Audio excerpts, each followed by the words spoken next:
Hello guys, আসসালামু আলাইকুম। আমি আপনাদেরকে আজ দেখাবো কীভাবে খাসির মাংস রান্না করে। এখানে আমি 3 কেজি খাসির মাংস নিয়েছি, সাথে দিয়ে দিলাম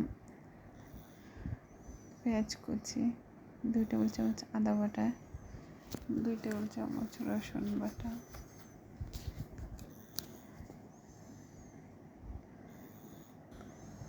দিয়ে দিলাম আপনার পর্যাপ্ত পরিমাণে হলুদের গুঁড়া, জিরের গুঁড়ো, সাথে আপনার মাংস মশলা, সাথে দিয়েছি এলাচের আর দারচিনি, কয়েকটা তেজপাতা। সেটা দিয়ে আপনি সব মশলা দিয়ে আমি এখন এটাকে হাতে ভালো করে মেখে নেব।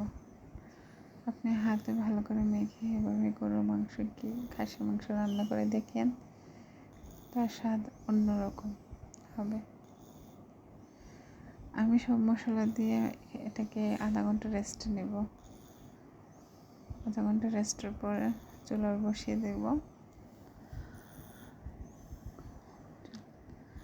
সেই সাথে আপনি চাইলে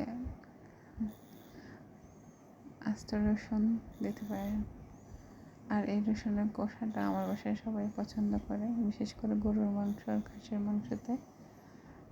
তো আমি সবসময় এটা করি, আস্ত রসুন দিই।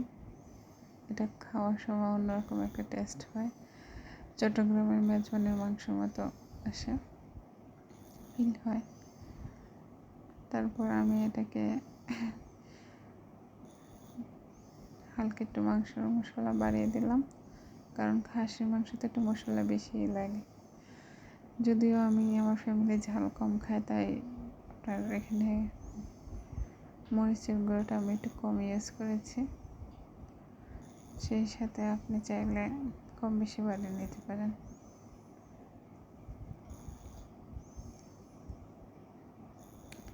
আমার মাংস পাকা হয়ে আসছে কাছাকাছি। আপনি রসুনের কষাটা খেয়ে দেখবেন।